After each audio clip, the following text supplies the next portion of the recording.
Welcome to Pod Save the World. I'm Tommy Vitor. I'm Ben Rhodes. We still don't have a Speaker of the House, Ben. You know, I saw that Jim Jordan just didn't provoke that groundswell of overwhelming enthusiasm that one would think a man like Jim Jordan could do. Is that technically a self-own? I mean, basically, being in the Republican House caucus is a bit of a self-own. Yeah, it's a bit of a self-own. We're leading with this because all the news is so depressing today. We just have to kind of laugh about something. But obviously today, we are going to talk about the ongoing Israeli military campaign in Gaza and the efforts to create a humanitarian safe zone and get humanitarian relief into the Gaza Strip. President Biden is going to Israel. We're going to talk about that and the U.S. government's response to try to manage this crisis, as well as the international community's response and how they're very different. We will also then try to catch you up on some of the other major stories happening in the world, including reports that Senator Bob Menendez maybe was just an Egyptian spy. Was just a straight up spy, actually. Yeah, like that. I'm looking forward to that segment. Yeah, me too. We're going to talk about some major elections in Poland, disappointing votes in Australia and New Zealand, and the U.S. may be softening its approach in Venezuela, and Pakistan's treatment of refugees. Then you're going to hear my interview with Melanie War. She is the CEO of Medical Aid for Palestinians, an organization providing medical relief in the Gaza Strip. And we talk about the dire situation on the ground in Gaza for basically anyone who needs medical services. And then, last week on one of our episodes, we heard a clip from a man on her team named Mahmoud. I asked Melanie how he was doing just to check in, and she relayed to us a conversation she had with Mahmoud recently where he said he had been talking with his wife about whether to write their children's names on their back in marker, so if they die, they can be buried together. So that is the status of life for people in Gaza right now. That's sadly where we are. Yeah. That's as bad as it gets. So please listen to the interview and consider supporting her organization at www.map.org.uk. They're doing life-saving work. So Ben, let's start with the latest in Gaza. The Israeli Defense Forces, or IDF, continue to pound Gaza with airstrikes. Palestinian officials say that the strikes have killed more than 2,800 people and injured 10,000 more. Of course, that number is going up constantly. As we speak. I've seen reports that hundreds, if not more than 1,000 people may be just trapped under the rubble, still alive in some cases. Officials in Gaza say they are running dangerously low on food, medical supplies, fuel, and water.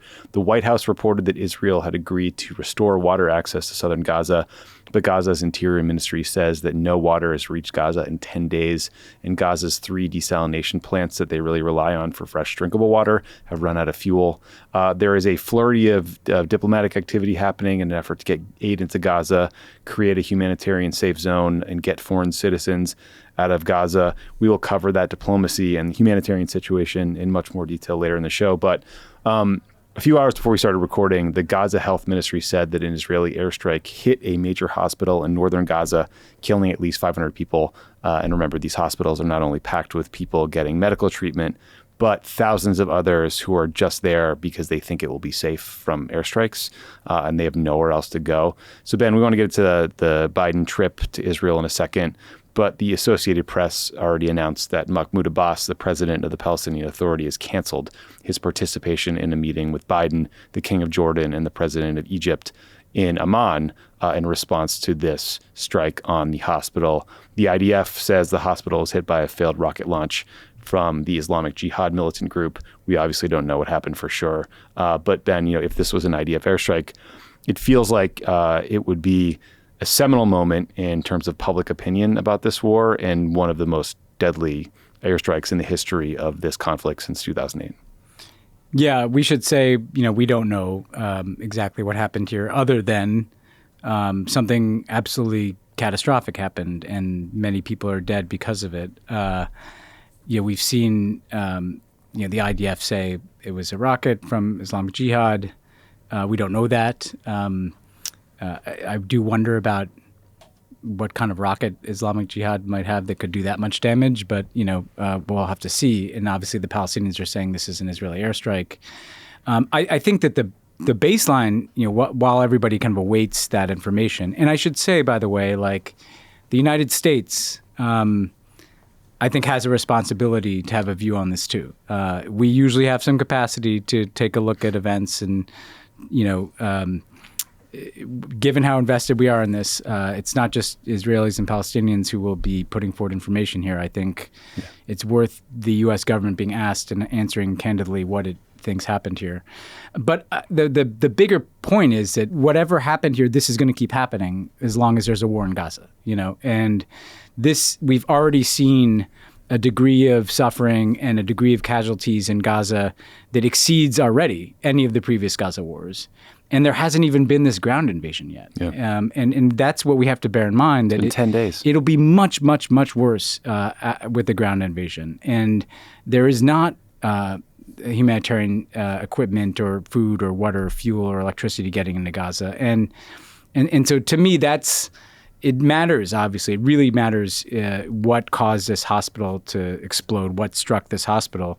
But the baseline point is the more there's escalation and conflict and bombardment of Gaza and invasion of Gaza and rocket fire, of course, the more likely it is that things like this are just going to keep happening. That's the nature of fighting a war in a densely populated area with over 2 million people, half of whom are children. Yeah, and last Friday we did an episode where we talked about the Israeli government's ordered evacuation of Gazans in northern Gaza to the south. The UN estimates that 600,000 Gazans have fled from the north to the south, but it's also the case that Israel is still conducting airstrikes in the south. And on that Friday episode, we played some audio sent to us by a journalist named Noor Hazin. She's on the ground in Gaza. We've been trying to reach her since and just check in, maybe get another report, mostly just to see how she's doing. We have not been able to reach her yet, but this is an excerpt from a recent interview that Noor did with CGTN, another news network, about the security situation in southern Gaza. Does this mean that attacks are happening in southern Gaza as we speak? Yes. I'm in Shuhada al-Aqsa hospital, and most of the people arriving, all of the people arriving, are people that were killed or injured during Israeli strikes in their homes in Deir al-Balah, which is located in southern Gaza, just where the Israeli military asked the Palestinian citizens to head for their safety. And as you can see behind me and around me, there is actually nowhere safe here in Gaza. And we're not talking about militants, we're talking about whole families, children and women. Their homes were attacked while these people were inside their homes. Ben, also, I'm not even seeing anyone trying to do a breakdown of this number of militants were killed and this many, it's occasionally the IDF will say, oh, we took out this senior Hamas leader, but it's just these overwhelming massive numbers of casualties just get announced day after day after day. And you have to assume that most of these people are just caught in the wrong place at the wrong time. Yeah. And look, I mean, people need to have the capacity to put themselves in other people's shoes and consider what it's like to be a family in Gaza. Consider yourself having a couple of small children like I do, and you can't stay in your house because it's not safe in northern Gaza, and people are telling you it's not safe. They're telling you to evacuate. You have no food. You have no water. You have no capacity to feed or take care of your family. Nowhere that you go is safe. You go to the south, there are airstrikes happening in the south. This is not something that can be debated. I mean, this is happening. Israel's not denying it. They're not denying it. There are airstrikes all over Gaza that are happening. And I just want to say, it is 1,000,000% the case that the assholes out there in the world that, cannot find a way to summon any condemnation of the horror of what Hamas did and any empathy with Israelis, those people have completely told on themselves, and it was right that they were called out. I will also say, if you cannot see the humanity in these people in Gaza, then you better check yourself too. Because these are human beings. They're human beings just like the people at the music festival. They're human beings just like the people in the kibbutz. They are children. They are babies. They are mothers and fathers. And these aren't just numbers. And so I just this has to be policy discussion. All of it has to be informed by being able to see people, Israelis and Gazans, as human beings. And unfortunately, it doesn't feel like that's what's happening here. Yeah, I should say that the latest casualty account from the October 7th Hamas attack is now up to 1,400 people, And Hamas is believed to be holding 199 hostages. On Monday, Hamas released its first hostage video featuring a 21-year-old woman named Mia Shem. She was one of the many young people at the Nova Music Festival that was attacked. So, Ben, let's talk about President Biden's plan to visit Israel and Jordan tomorrow. So we record this on Tuesday, October 17th. Biden's visit is on the 18th, on Wednesday. We talked about this on Pod Save America Monday before the trip was announced. I said I personally would not want to send Biden to Israel right now. I'm genuinely worried about the security situation. Remember when Biden went to Ukraine, the U.S. government was able to say to the Russians, like, hey, Biden's going. Don't fire a bunch of rockets into Kyiv or else you'll start World War III. I'd love to know what you think, but I don't know that that kind of warning would work with a terrorist organization like Hamas or Hezbollah. Also, it's not a surprise visit. Usually like a presidential war zone visit is a surprise. They've announced this one in advance, so I just don't get how that works. Tony Blinken and Netanyahu had to go to a bomb shelter during their meeting. So like this is a real live, scary situation. I also, listen, this is more political and optical, but like, I don't love the idea of the president of the United States having to run to a bomb shelter because of a terrorist firing a rocket. So that's another thing to think about. But like most of all, I worry that Biden having this image side by side with Netanyahu in Israel in the midst of this ongoing carpet bombing of Gaza will mean that the U.S. owns fully the fallout and the fallout from whatever comes next. One important bit of context is that apparently, Tony Blinken spent 9 hours negotiating with Netanyahu yesterday. It sounds like what Tony was doing is saying, look, Biden will visit if you agree to delay this ground invasion and if you agree to provide more humanitarian relief. If so, like that was probably a smart use of leverage in the short term. But long term, I'm still very worried about the United States being seen as all in on this just horrific assault on Gaza. Yeah, no, look, I think you articulated the physical risks well, and obviously we have to hope that won't come into play. He's not spending the night there, so this feels like it's going to be a pretty quick trip on the ground. Just going to Tel Aviv, right? Yeah, he's just going to Tel Aviv, in and out. The Twitter's useless, but I just saw a tweet that I sent to our group chat for Pod Save the World that looks like Olaf Scholz, the Chancellor of Germany's entire plane had to be evacuated, and everyone's on the ground. People are hitting the tarmac. A rocket was shot at the airport. Yeah, so those concerns are real. On the broader politics of this, I mean, there's kind of two ways of looking at this. On the one hand, you have to kind of admire to a point that Biden is really willing to just kind of lean in here and kind of own this. And if their determination is, and we can get into the diplomacy a bit more, but if their determination is it takes this level of engagement and support, because they know that a visit will be perceived globally as expressing support for what Israel's doing, and frankly, the administration's own messaging is saying that.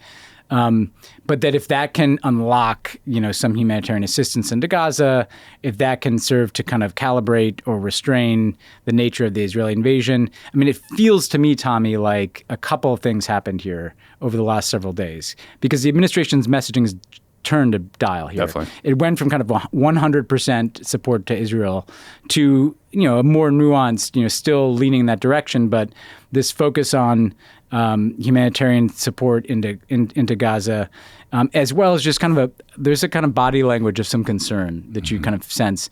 I think that means that and I really am just kind of reading tea leaves here, but I think they're concerned about what they're already seeing in Gaza and kind of what they are seeing as the Israelis gearing up for a pretty massive invasion. And that's where you had Biden warning against kind of a reoccupation, for instance. But also Tony Blinken was just in all these Arab countries. And I'm sure every one of these leaders was like, this whole region is going to explode if this continues. Our publics are going to be inflamed. There's going to be intifada on the West Bank. You're not going to be able to keep Hezbollah out of this thing. And so it does feel like a bit of, a Hail Mary in some ways to say Biden's going to go there and really try to kind of pull the reins in, publicly probably embracing Israel, but I hope privately saying, got to let the aid in, got to kind of calibrate the objectives here. You can't just flatten the city. As you say, we've already seen the danger here, though, which is that, a hospital is bombed, and again, with all the caveats, you don't know who, the day before he goes. Presumably, this ground invasion is still going to happen because Israel says it is. So that could happen as soon as the day he leaves, and so that is there's a huge amount of U.S. ownership that comes with that. So you just have to hope that that they get through to the Israeli government on this thing. The worst case scenario would be that they announce some aid package. A little bit. It's kind of like that they announced the water was turned on and then it didn't get in. You don't want to announce some aid package that then everybody sees, well, not much is happening here. And then the second the ground invasion starts, aid turns off anyway. Like that would be the worst outcome. Yeah. And also, like, neither of us particularly like Bibi Netanyahu, to say the least. But also, remember, Netanyahu is only in power because of this ultra-nationalist, ultra-far-right coalition that includes people like Itamar Ben-Gvir, his security minister, who said today that the only thing that should enter Gaza until the hostages are released are hundreds of tons of explosives from the Israeli Air Force, not an ounce of humanitarian aid. So they are saying releasing hostages is a precondition for aid, some of the senior members of the Israeli government. So that does not feel like it's going to work or is a particularly good setup. Yeah. I mean, and there may be other things afoot, right? I mean, so if you look at what Tony Blinken said last night at 3 a.m, poor guy, give him credit for how hard he's working. He alluded to the hostages, and I'm sure they're behind the scenes effort to get some hostage releases, to get women and children released. Yeah. I'm sure Tony's working on getting Americans released. So watch that space. To get this kind of corridor of assistance flowing in. What good things are there to look for in this kind of sea of awfulness? That's it. Can we alleviate the crisis for Gazans? Can some hostages get released? That would be progress here at a time, though, when we haven't seen much. Yeah, I hope that Biden's going to push him. Biden has not said publicly that he's going to push Israel on not doing this ground invasion. Just for folks to understand why that's so scary. I mean, I think if you talk to any military, especially the U.S. military, they'll tell you that urban combat is the most deadly. Talk to anyone who served in someplace like Fallujah in Iraq, right? Like around every corner, there is a potential ambush. The militant groups, they go from house to house and they basically kick down holes in the wall so that they can travel from house to house without being seen and ambush troops who are looking for them. But in Gaza, there is also this massive underground network of tunnels under Gaza City. So that means that fighters can hide in them, they can move around in them, they can set massive tunnel-based explosives to use to detonate underneath Israeli ground forces if they roll in. So I'm hearing reports of like up to 100,000 IDF troops potentially being part of this ground invasion. Like that is a massive force. And again, I think like the reason we're concerned is you will see enormous casualties on the Israeli side. And enormous casualties on the Palestinian side, in particular civilians.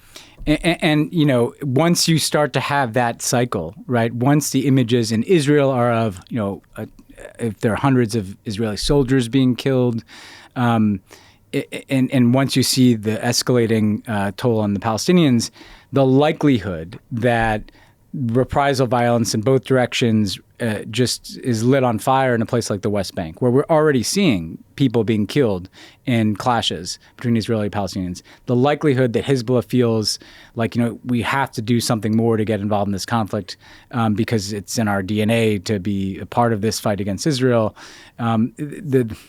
This thing can get much worse, and we just have to keep reminding ourselves of that.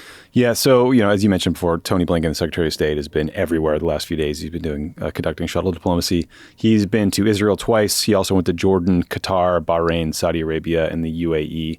So Tony's trying to rally support for Israel. He wants these countries to at least soften their criticism of Israel. He's asking them to cut off support for Hamas, to help Hezbollah and Iran stay out of the fight and not do anything stupid. Though I should point out that the Iranian foreign minister said recently that if the airstrikes don't stop, the axis of resistance, I assume meaning Hezbollah, will begin to attack Israel. So the reception, I would say, Ben, has been mixed at best. Saudi Crown Prince Mohammed bin Salman kept Tony waiting basically all night. He showed up for this meeting in the morning. He is well known to do that, but to do that in the midst of like an urgent crisis is pretty fucked up. And then basically MBS just called for Israel to stop their military response. There was no sort of balance in the messaging like the U.S. probably would have wanted to see. In Egypt, Tony met with President El-Sisi El-Sisi said that Israel's response had exceeded the right to self-defense. He seemed to criticize comments Tony made in Israel about being Jewish. And then El-Sisi questioned whether Jews had ever been oppressed in Egypt, which is just fucking weird. Yeah. And then this wasn't from Tony's trip, but King Abdullah of Jordan rejected the idea of Jordan taking in refugees during a press conference with the Chancellor of Germany, Olaf Scholz. Here's a clip. Part of the question on the issues of refugees coming to Jordan, and I think I can quite strongly speak on behalf not only of Jordan as a nation, but of our friends in Egypt. That is a red line. Because I think that is the plan by certain of the usual suspects to try and create de facto issues on the ground. No refugees in Jordan, no refugees in Egypt. The foreign minister of Egypt was very clear about no refugees either. So I just think it's worth everyone knowing how differently this conflict is being received in other political systems than in the U.S. political system. Yeah, and you could feel, that sinking into Tony Blinken each time you saw him, like he was absorbing this. Now, to be clear, too, there's a fecklessness to these Arab leaders. Let's what are they doing? What are they doing to help address this? I mean, what they should be doing if they don't like Hamas, and they don't like Hamas, none of those leaders do, is literally investing massive amounts of resources in the development of an alternative Palestinian leadership, as we've talked about. But again, the fact that we haven't even gotten to a ground invasion, and this is the dynamic in the region. That is what is so perilous right now. Yeah, because you would expect that, if ever there was going to be more sympathy for the Israeli cause, you would think it would be after a terrorist attack of this scale. Yeah. But the fact that there is none shows that these first 6, 7, 8 days of bombing. As soon as the bombs started falling, it just changes the dynamic. It doesn't mean that's right, but it means that that's what's happening. And that does call into question because I think what these leaders are also thinking is, we've talked about all these escalation risks in Israel, in the West Bank, in Lebanon, or with Iran. Iran has proxies in Iraq. What if Iraq is on fire again? There could Yemen. Yemen. There could also start to be kind of major street demonstrations in these countries.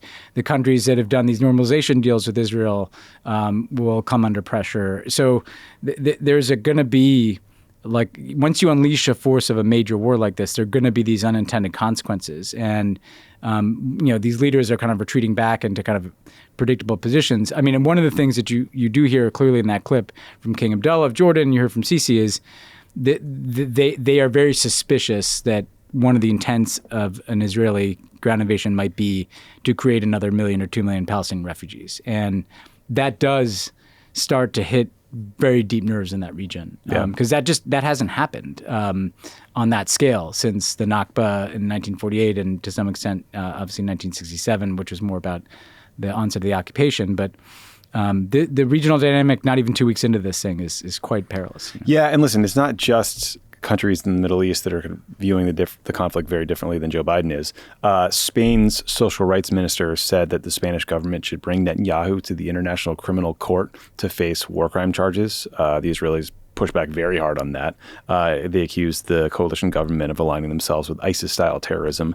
Humza Yousaf, the first minister of Scotland, has been speaking movingly about how his wife's parents are trapped in Gaza, where they happened to be visiting family when this war started, and even he can't get them out. Here's a clip. I genuinely do not know if I will see my mother-in-law and father-in-law again. Nadia doesn't know if she's going to see her mum and dad again. And all we can do is watch the news, look at the rolling coverage, wait for messages, and we can go hours without seeing those messages, and hope and pray. Now, that's just my experience. How many people across the world are feeling the same? And what about those people in Gaza, who again are innocent, men, women and children? Nothing to do with those terrible attacks, disgraceful terror attacks we saw this Saturday morning. They don't know what is going to happen to them. They're being told to leave, and they have no way to leave. And that's why the collective punishment is just not justified in any way, shape or form. I mean, the leader of Scotland can't get his own family out of Gaza. Yeah. And, I think if you look at the report of the Blinken-Netanyahu meeting being 7 hours, I mean, that to me is, what do you think that was like? Well, I give Tony some credit, right? I've been in some long meetings. Usually my long meetings, and then, that I was in, I get kicked out at some point, and the two of them, maybe with one aide, kept going for hours and hours. But the meeting is not that long because you're agreeing, and it feels like Tony came back and is like, you got to do something on the humanitarian side here. Mm-hmm. And that the Israelis, by their own statements, have indicated they don't want to. They've said publicly, they're defense minister, so this is not grabbing even some even more far right figure. It's that this is going to be a total siege. Nothing's going to get in, and I think Tony was kind of representing that sense of global sentiment of like it is not tenable for you to not let stuff in. I worry about the thing that we've already talked about, the water's on, but it's not, or there have been announcements of things that didn't happen. I think Israel has to take into account here that if this ends up being a multi-month ground invasion, which is, I think, what would be necessary to kind of completely destroy Hamas, as they've said they want to do, now is the time to think through the consequences of that, because once you start down that road, this is more likely to spiral than it is to land in a good place. Oh, man, our guy, Greg Carlstrom from The Economist, just reported that the Jordanian foreign minister says the summit with Biden and Amman is canceled on Wednesday. That's a massive deal, right? Fallout from this massive deal. You're talking about Jordan receives enormous assistance from the United States. Egypt obviously receives even more. And if they do cancel that summit, when the president of the United States has said he's coming, that's a big message. I wonder if there's some recalibration. We'll see. In the White House they may right now. Well, yeah. I mean, we'll see if that holds. But to just cancel, it's one thing for a boss to do it. If that does become what Abdullah and Sisi do, and they may not, they may rethink it. It does speak to the risks of going into the middle of this thing. I saw some reports that people in Jordan were trying to breach the Israeli embassy. Things could get real ugly. That's what King Abdullah's worried about. And if he's sitting up there with Biden because he doesn't know what's going to happen with Netanyahu and Biden, and he doesn't want to own that if it looks a certain way. And there's a ton of Palestinians in Jordan because they're refugees. Yep. And it speaks to the risks of all this. Yeah. Two more things on this topic. So we did want to double back on this question of Hamas planning and the goals for this operation in the first place, the initial terrorist attack and the intelligence failure, because in a previous episode we talked about, there was a quote in some publication from a Hamas official that made it sound like Hamas was surprised by the scale and for lack of a better word, success of their own attack in terms of the massive number of casualties and hostages they were able to take. At the time, that seemed to make sense because I think everyone was shocked by what happened, but subsequent reporting has led me to really rethink whether I buy that view. The New York Times had a long report on Hamas's planning. A lot of it drew from basically GoPro footage from the Hamas fighters that they took themselves. In that footage, you can see that these fighters have color-coded maps showing them exactly where to go in these Israeli military complexes. In some cases, Hamas seemed to know where within Israeli facilities to find communications equipment so they could destroy it. The attackers were divided into specific units with different goals and battle plans. One platoon, according to the Times, had navigators, saboteurs, and drivers, as well as mortar units in the rear to provide cover fire. There were documents that they were holding. One of them was dated October 22nd, suggesting it had been planned for over a year. Hamas also, they clearly intended to capture all this footage and release it into these really kind of well-produced, frankly, propaganda videos that shows them firing missiles and the fighters running into battle. So, look, I don't have any answers here, Ben, but everything I've read makes it feel like this was a long-planned attack, and maybe they had some help. I don't know. I'm rethinking the whole thing.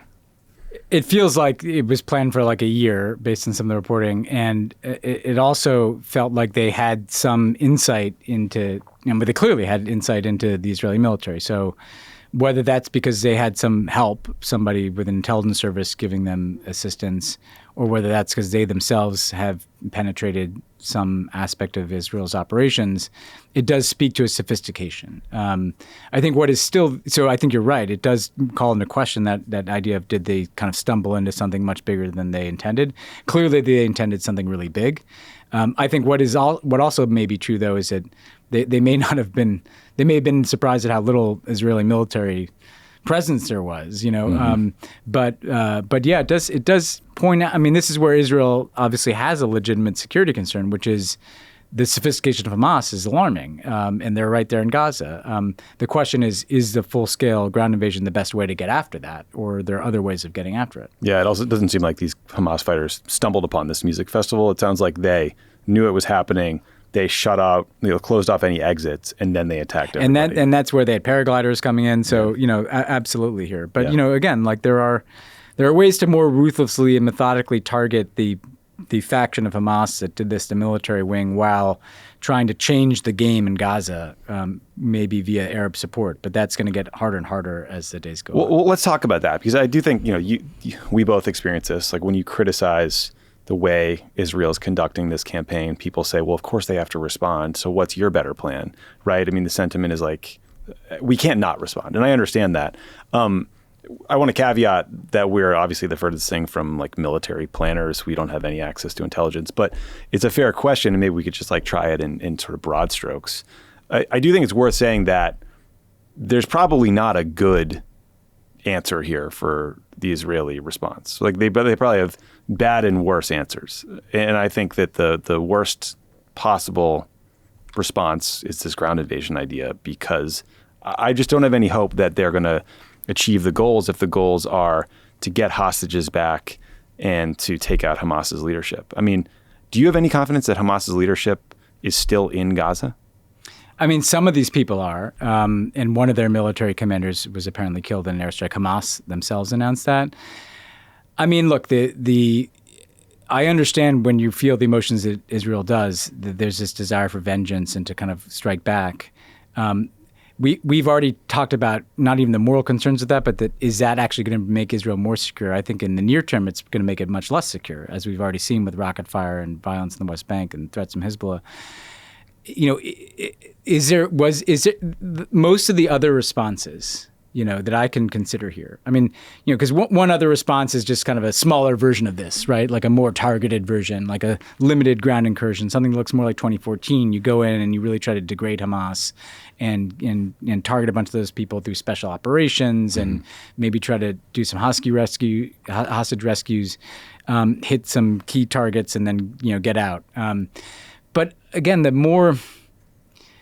all the other courses of action, I think, would involve shifting the entire paradigm to essentially saying, okay, look, we, Israel, as we've done in the past, are going to ruthlessly go after and kill these Hamas guys for as long as it takes. Like 10 years from now, somebody's going to die in a hotel room in, Qatar or something because he was involved in this kind of thing. But at the same time, the situation here is not sustainable.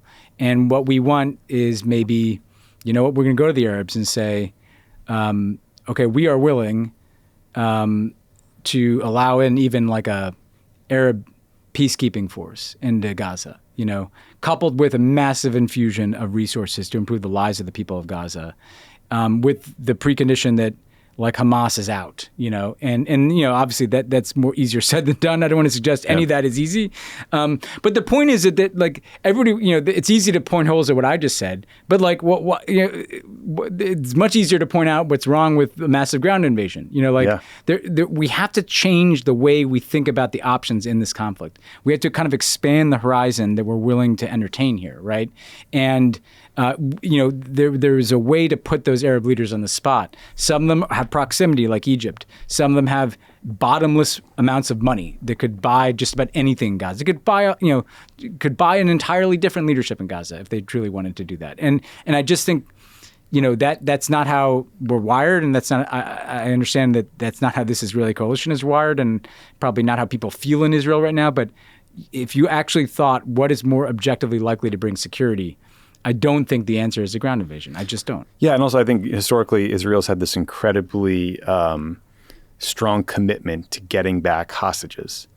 That usually involves releasing Hamas prisoners, right? Gilad Shalit, an IDF soldier who was taken hostage by Hamas, held for like 5 years. The Israelis ended up releasing 1,000 people from Israeli prisons to get him back. That's almost certainly going to have to happen in this case to get back all 199 hostages, including Americans. So, I mean, I know that's really hard politics. It's not just hard politics.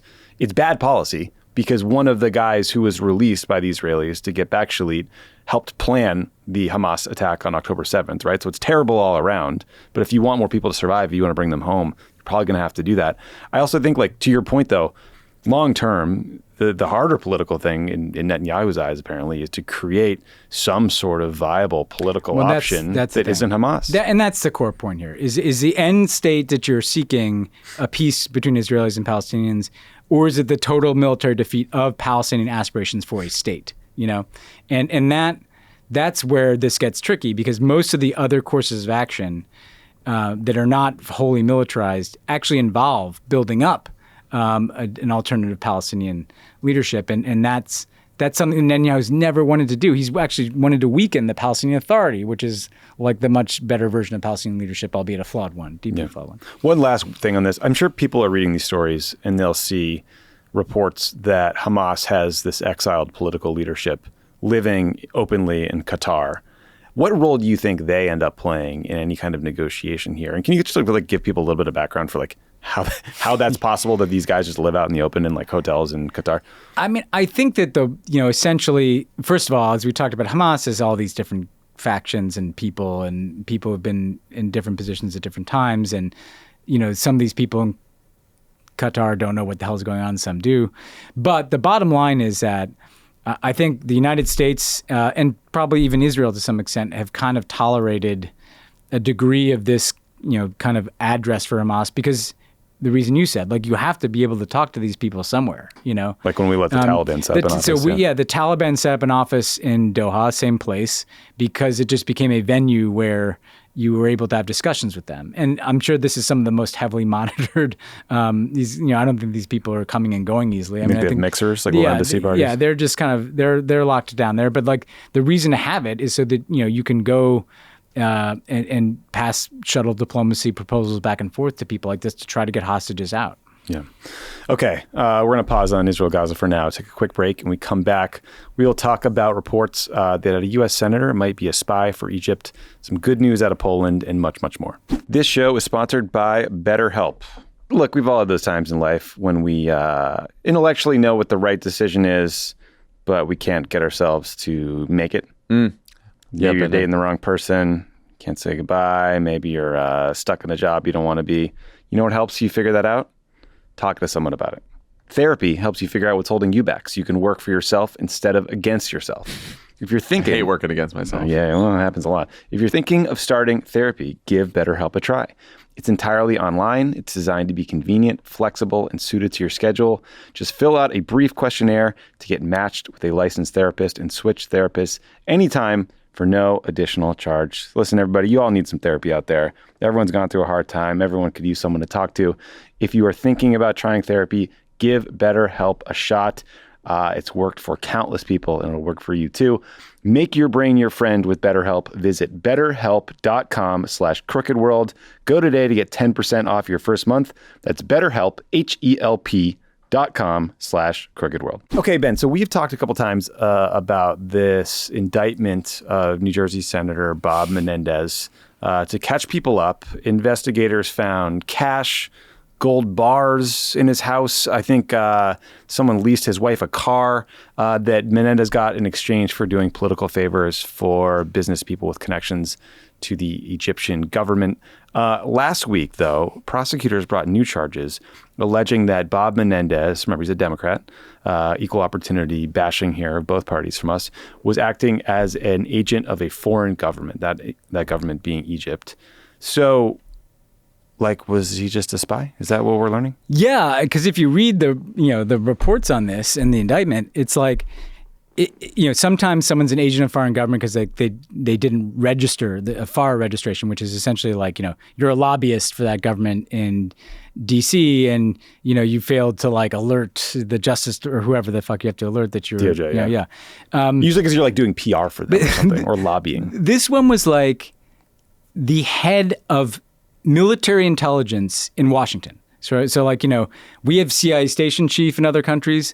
The basically intelligence station chief in Washington for Egypt was meeting with the Menendezes. Like, there's a report about Bob Menendez's wife like saying to the head of intelligence, what would you like the love of my life to do for you? It's right? just an incredible I quote. mean, this is actually stuff that was happening. This guy was running Bob Menendez as an agent. I mean, it's mind-boggling. This is stuff we do in other countries. This is what we do in other countries. I mean, if I told you like the plot of a spy movie is the head of the intelligence unit of X government goes to Washington, like makes like a cash deal with the wife of a prominent senator, and then gets that senator to start to do massive favors for Egypt, like strategizing about Bob Menendez met in a hotel with the head of Egyptian intelligence in Washington, according to these reports, to strategize before the guy met with senators to try to get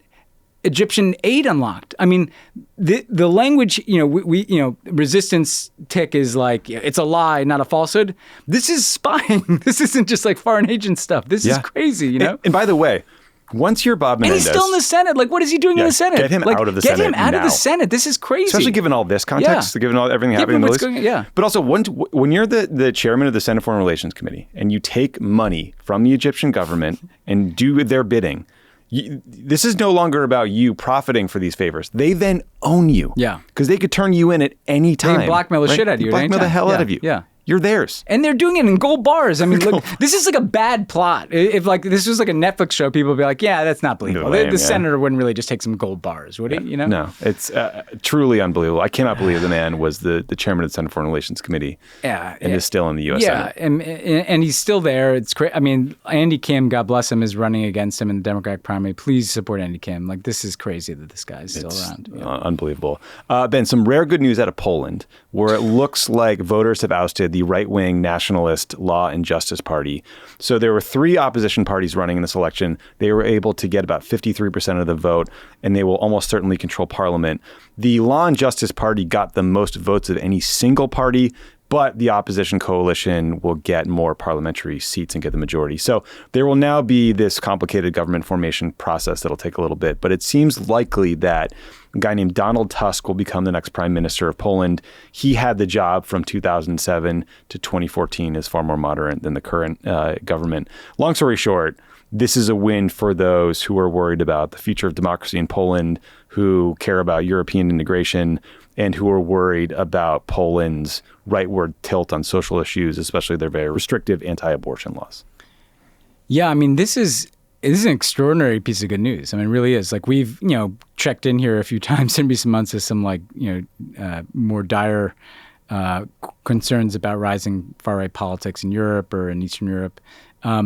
But to go from the Law and Justice Party, which was, yes, it was supportive of Ukraine, but was basically Orban light kind of in Poland, all the way to like a Donald Tusk, who was like he was previously in the Polish government, but then he was a European Union official. Like, this is a massive shift and just really good news. And is a sign, by the way, like in recent years, like the Law and Justice Party was outflanked even by another far right party, and it was this kind of sense of, can this ever be arrested? And the same kind of permanent state of unease was sinking in. This is a sign like people shouldn't give up. Like, people ran a good campaign and they beat these guys, And so it's just a reminder, there's nothing inevitable about the drift in some of these countries. This is a huge pendulum swing in a really big and important country. Yeah, very big, unexpected surprise. Some more good news, Ben. So according to the Washington Post, the Biden administration and the government of Venezuela have agreed to a deal where the U.S. will ease sanctions on Venezuela's oil industry if President Nicolas Maduro will agree to allow competitive, internationally monitored elections next year. So people might be saying, why is this good news? Well, look, it would be great if they had these fair elections. I don't have a ton of confidence in Maduro allowing them, so we'll have to wait and see and really make sure that he follows through on his end of the deal. And the sanctions relief is time limited, so the U.S. can slap back sanctions if he breaks his word. But everyone, I think, agrees that it is in the world's interest, it is in America's interest to improve the humanitarian and economic situation in Venezuela. Hopefully this sanctions relief will help. How impactful do you think lifting these sanctions will be? I think it'd be quite impactful. I mean, first of all, what's interesting is there may be a connection to the Menendez thing, because Menendez was the biggest proponent of these sanctions on Venezuela and of not making any changes in policy, and having him not as chair of the Senate Foreign Relations Committee, where he can hold up your nominees and mess around with funding and things might have made this easier. Because this has been in the works, I think, for a while, from everything I've heard. Like, they've been talking about this for a long time. But the other thing is that, I got a good email from a listener, just to show that I read these. There was kind of like, you always talk about like lifting sanctions, but isn't Maduro basically, aren't there other things that are important? Is Maduro a creep?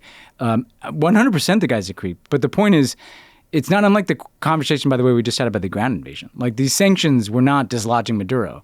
He was becoming worse, and life was getting worse for Venezuelans without any horizon of hope. And here, what you can do here is at least make life better for the Venezuelan people. If suddenly, like, there's more capacity for resources to get in because these kind of blanket sanctions are lifted, life will get better. And it won't stop the migration to the United States, but it should affect it certainly over time. And also, by the way, it does create, look, an election, we'll have to see how that goes. I'm sure that there have been negotiations around how that election is monitored and who in the region is helping to do that, and the legitimacy bar that we'd like to see cleared. But the just trying to recognize an alternative government and squeezing Maduro wasn't working. I mean, I think trying to push this more in the direction of a return to electoral politics is more likely, frankly, to bring about change in Venezuela than what we were doing. It doesn't mean it's going to be easy. It doesn't mean we should trust Maduro, but I think this is the right call. I think it clearly indicates that what Trump did failed. Yeah, better than the Trump era policy of sending John Bolton out to a press briefing with like a threat to send troops to Colombia written down on a notepad so everyone could see it. Yeah, or like Marco Rubio like tweeting from Colombia that the government in Venezuela is about to fall, or Mike Pompeo saying that there's a tarmac, the plane on the tarmac in Caracas Maduro's about to leave. Well, that wasn't happening. Like that was all nonsense. I forgot about that last one. Yeah. A couple more things before we get to the interview. So this has been a really tough story that's gone under the radar. The Pakistani government has declared that all illegal migrants have until November 1st to leave the country voluntarily or they will face deportation. This order is very clearly aimed at about 1.7 million refugees from Afghanistan who are now living in Pakistan. The UN says that 700,000 of them fled to Pakistan after the Taliban took power again in 2020 after the U.S. withdrawal. The Pakistani government is both offering rewards to people who turn in illegal migrants and threatening Pakistanis who provide accommodations or facilities to any of them after this deadline. There has been a recent surge in security situations or suicide bombings and militant attacks in Pakistan that the government blames on Afghan migrants. Ben, I know that President Biden's got a lot on his plate right now, but a forced migration of 1.7 million people would have catastrophic consequences. Obviously, 20 years of U.S.-led war in Afghanistan has contributed enormously to this underlying situation. Any thoughts here on like what the U.S. or the international community should be doing to try to head off this disaster? I do think that the U.S. and the international community should, look, Pakistan is in need of significant amount of, monetary and fiscal support.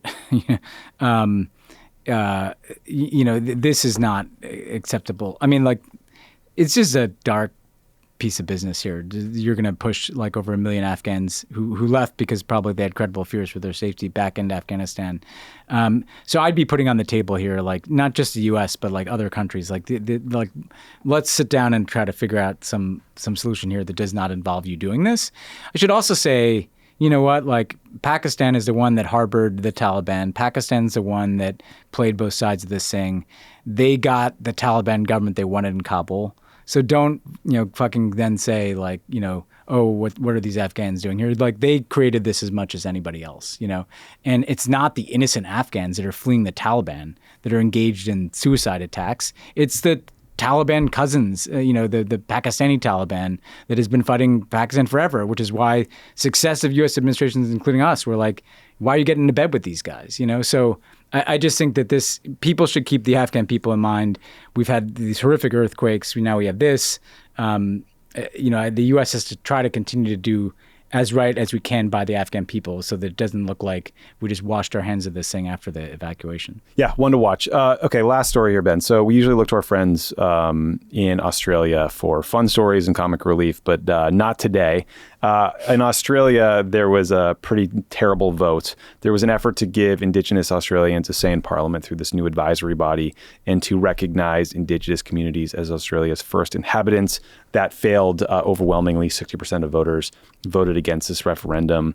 The referendum started with a lot of support, but it seemed to go down over time. There was rampant disinformation getting spread about like really this very modest proposal, but people started to think that it might allow for future land confiscation from people. The reality, though, for life for Indigenous communities in Australia is pretty bleak.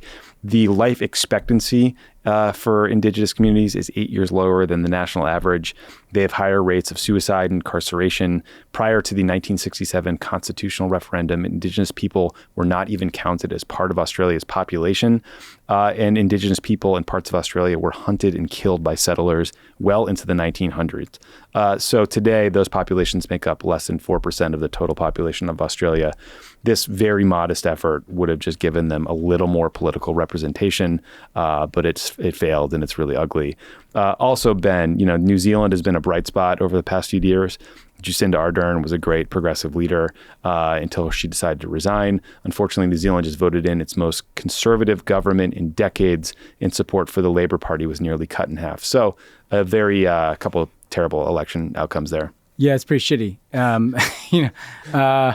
Australia, what I'd say is like, the thing about their reckoning with the treatment of their Indigenous peoples is like, you do all this symbolism and they do some important things. Like you go to Australia and you have to, obviously before you speak in public settings, you give thanks to the traditional owners of the land. But like then you get to kind of concrete proposals like this and suddenly it's like, no, let's not do that. I mean, and look, we have a long way to go in this country with support to our own Indigenous populations. And so we're in a huge glass house, the biggest glass house in the world in this issue. But it does just show that there's, it's hard to kind of make the symbolic reckoning lead to substantive outcomes. In New Zealand, it just kind of sucks. I mean, there was a pendulum poised to swing back there, but you hate to see it after someone like Jacinda Ardern. Yeah, it seems like there was just a real backlash over cost of living increases. They've got a huge cost of living crisis. They had a rough COVID down there. She was kind of, I think, a relatively popular figure who left. There's the people coming after her didn't have the same allure to the public, and the pendulum just swung back. But I think the challenge here is that the guy before Jacinda Ardern was this guy John Key, who actually was like one of Obama's favorite center right guys because he was like a country club Republican kind of guy, right? Like he wasn't a lunatic, and this feels like a farther right government than New Zealand has had. So it's got that kind of MAGA flavor, like everybody's got their own flavor of that, and that's what's worrisome, Yeah, a little culture war supercharged by social media. Yeah. Wonderful. Okay, we are going to take another quick break, and we come back, you will hear my interview with Melanie War, who's the CEO of an organization called Medical Aid for Palestinians. She has a bunch of folks on the ground in Gaza providing medical relief, so you'll want to hear from her about what that is like and how listeners can help out. Hot Take of the World is brought to you by Up First from NPR. Breaking news is broken. You're constantly doom scrolling on Facebook, X, TikTok. We're all over the news. If it sounds like you, listen to the Up First podcast on NPR. Up First frees you from the all-day scroll obsession by telling you everything you need to know in an easy 15 minutes. No BS, just the facts. Up First is the cure you need for the news fatigue. Up First gives you the top 3 news stories to start your day with digestible 10 to 15-minute episodes. It's all the news you need so you can get back to your life and feel informed without losing your mind in the process. With the elections in 2024, pending indictments, AI, and more, we know it's going to be chaos. Let Up First guide you through the news cycle so you can save your energy for the kids, errands, or anything on Bravo. Up First is great. Give it a shot if you haven't already, and it's free. Listen Up First from NPR, wherever you get your podcast. The situation on the ground remains dire for Palestinians in Gaza, especially those who need medical treatment as fuel, water, and electricity are running out. Joining us today is Melanie War. She is the CEO of Medical Aid for Palestinians. Her organization has about 20 people in Gaza doing everything they can to help. Melanie, thank you so much for joining. Thank you. So your organization is trying to provide medical relief in Gaza at a time when, an already fragile medical infrastructure is being severely stressed by airstrikes, limited fuel, electricity, water. I believe that Gaza's largest hospital is in northern Gaza, in Gaza City, which is the area Israel said should be evacuated. What kind of access to medical care do people have in Gaza right now? It's absolutely desperate. And to be honest with you, it's important to understand that even at the best of times, access to medical care in Gaza is severely limited. Drugs and essential supplies for hospitals at the best of times in Gaza are something between 25 and 50% of what is actually needed. We call it zero stock. There's just not enough of them at the best of times anyway. And so right now, when the Israeli military has given orders to hospitals to evacuate, which, by the way, almost none of them have, and trying to just move medical supplies around in a war zone when bombs are falling is incredibly hard. I have an amazing team of staff on the ground. 18 of them are now displaced. And despite it all, they are continuing to try to work. My colleague Motaz was sitting in the dark the other night. He had a little bit of phone left in his cell phone battery. So he had a little bit of power left on his cell phone battery, and he was using it to try to make sure that we're still trying to get supplies into the hospitals. But medical supplies are running out. And today we had word both that the only cancer hospital in Gaza is about to shut down because it's run out of fuel for the generators. We also had an emergency SOS call go out from hospitals for any citizens in Gaza, any gas station owners with even small amounts of diesel to bring them to the hospitals for the generators. And then devastatingly, we just heard in the last hour that it looks like Israel has bombed a major church-run hospital in Gaza as well, and potentially dozens of dead people from that as well. And my understanding is that not only are hospitals a place where people are seeking medical treatment, obviously, but it's also become sort of a shelter of last resort for a lot of individuals. Is that right? Yeah, that's absolutely right. We've got a medical aid for Palestinians doctor. He's a British doctor who's gone out to volunteer. He flew out to Gaza the Sunday after this started, and he's a war surgeon. He's gone out to volunteer in Shifa Hospital, which is the hospital you're referring to, the main hospital in Gaza City. He said the grounds of the hospital are filled with 15,000 people who are trying to seek shelter there because they think it might be safer and be less likely to be bombed. And he said that the number of people there, the sheer numbers of people, is making it really difficult for the hospital to function. It's obviously not designed to host that number of people. And then you put on top of that the fact that the sheer numbers of dead people, sorry, it's so grim, but the sheer numbers of dead people mean that the morgues in the hospital are overflowing. They've run out of body bags. And so that's why we saw the horrific sight yesterday of them beginning to bury dead Palestinians, including dead children, in mass graves. So the situation is utterly horrific. One of the things that's been hampering the efforts from my own team to deliver the last remaining medical supplies in Gaza into the hospitals is the sheer numbers of people in the grounds mean that it took 4 hours a couple of days ago for a truck laden with medical supplies to move through the grounds of the hospital and get to the warehouse where it was dropping the supplies. Usually that would take a couple of minutes just because it's absolutely flooded with people, desperate people trying to seek safety. My God. I've also seen that, a lot of reports and officials say that while airstrikes are an obvious and very serious risk, the even greater threat to the broader population is access to clean water. What do we know about water access in Gaza at the moment and the potential health risks? It's horrific, and it couldn't be more desperate. One of my own staff, Asma, she's a neonatal specialist. She's been displaced with her family. They've run out of clean water to drink, and so they're boiling dirty water, which still isn't good enough. It's making the children sick. People are literally running out of water. And the problem isn't just that Israel had cut off the water coming into Gaza. It's also that the electricity and the fuel have been cut off, because Gaza does have some of its own water wells, some of which, by the way, have been bombed, but it does have some of them still. They need electricity, though, to be able to pump the water around so it comes out of the taps. They need the generator to be able to do the same. And so it's the water having been cut off, compounded by the fuel and electricity being cut off. And like, you don't need me to tell you that people can't live very long without water. In normal times, never mind in a war zone, where you have dead bodies under the rubble, where hospitals can't get the water they need to try to keep the hospital clean. So it's a public health disaster. Yeah. I've seen reports today, I think I heard on the BBC this morning, that there's something like 4,000 trucks worth of relief aid sort of sitting in Egypt, like 6 kilometers from the Gaza Strip, waiting to be allowed into Gaza. How much do you think that aid would help? And what would you like to see the international community do to increase that flow of aid? Yeah, like that aid coming in is really essential. However, Israel bombed Rafah crossing, the Palestinian side of Rafah crossing this morning. And that aid has got to get in. We're running out of medical supplies. We're running out of food. My colleague Mahmoud couldn't find enough bread for his kids today.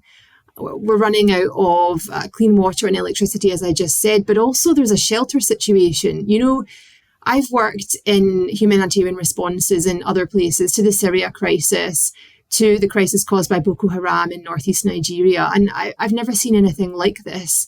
It's absolutely terrifying because so many people have fled from the north of Gaza to the south. There's no functioning humanitarian system, and so there's no shelter. People are sleeping in the streets. They're sleeping in their cars.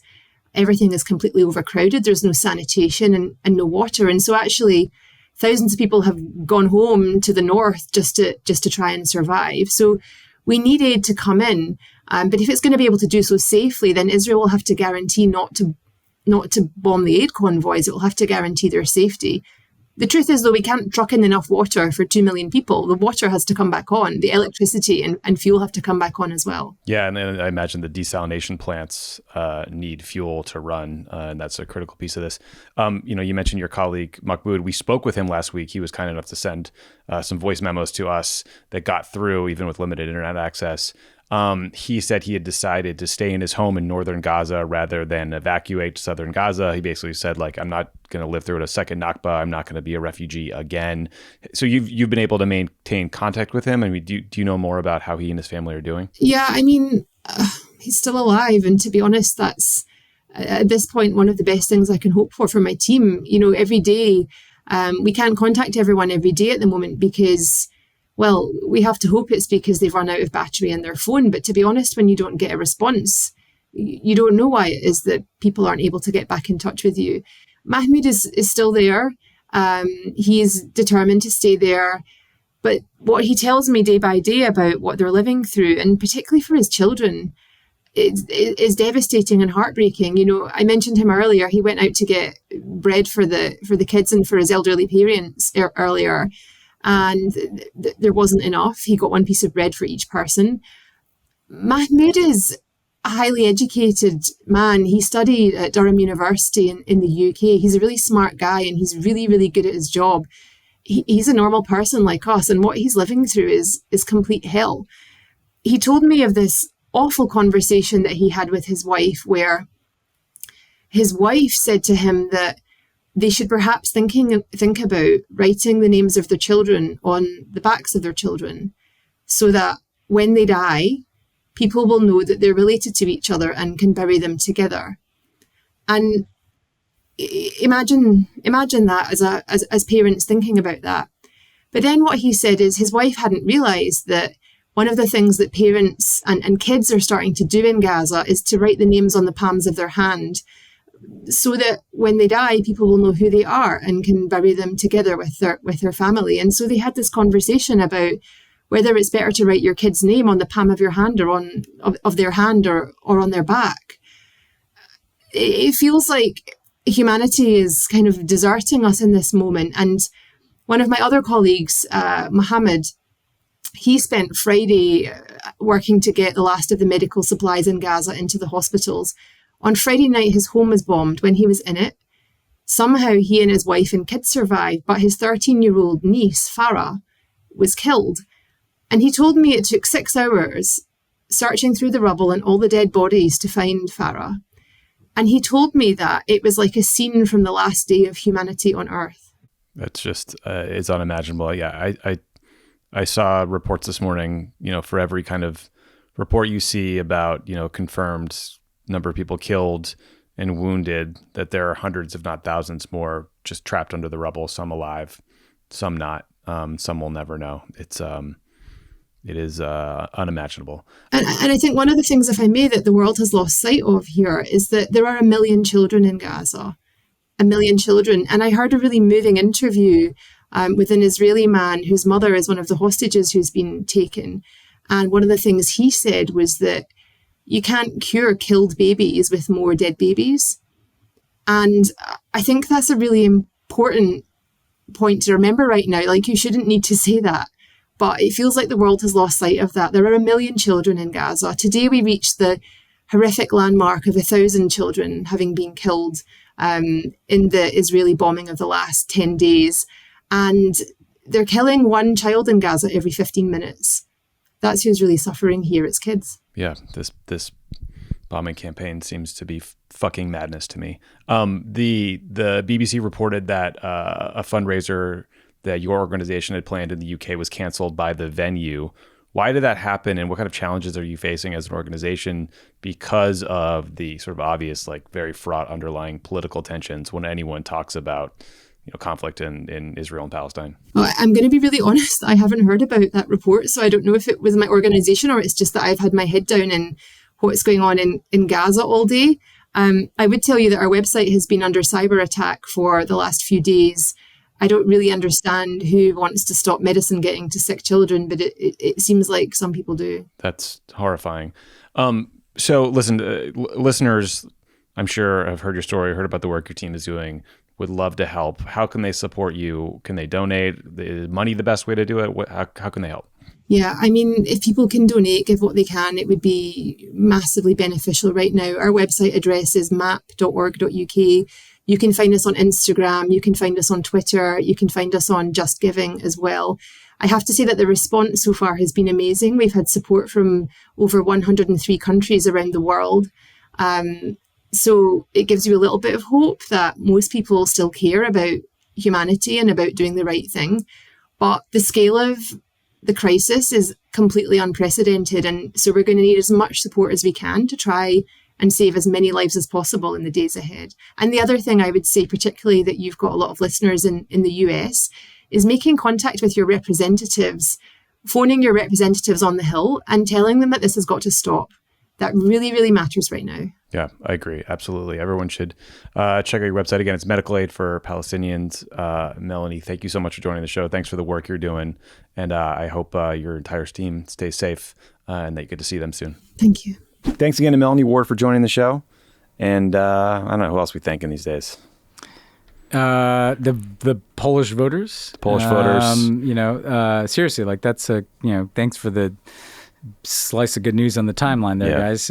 We really needed it. You came through at a good point, Yeah, thanks to Bob Menendez for being just corrupt enough to get yourself out of power so that better things can happen in places like Cuba and Venezuela. Yeah, thanks to like the process. By the way, it sounded like he was kind of walking around with a "Catch Me" sign on his back and what they were doing, or at least his wife was. Yes. But good work by those guys. Thanks to the SDNY people that unraveled the scheme of the gold bars and the halal and the whole thing. There's another weird story about her killing someone with her car and him maybe helping sort of send someone to help get her out of it. Well, yeah, that was super dark too, because it was like there's this fatal car accident, and then like 10 minutes into the police being on the scene, some man shows up and is like, "I'm here to kill my buddy's wife." Yeah. So that's not weird. Great. But look, I'm going to, on a serious note, like, thanks. You mentioned this already, but it just bears repeating, like, because we all see this horribleness, Hamas, and then these airstrikes, and there are so many people like that you see in Gaza, like trying to help, in hospitals, like working. Can you imagine being a doctor in one of those hospitals? Yeah. Like those people, family there. Those people are heroes beyond comprehension. The people that are just trying to like help as they can, and so. That we should keep that in mind. You see the goodness of humanity underneath a lot of the badness. The journalists too, like Noor Hazim. The journalists are telling these stories. Absolutely. Yeah. Okay, that's it for us for today. Talk to you again soon.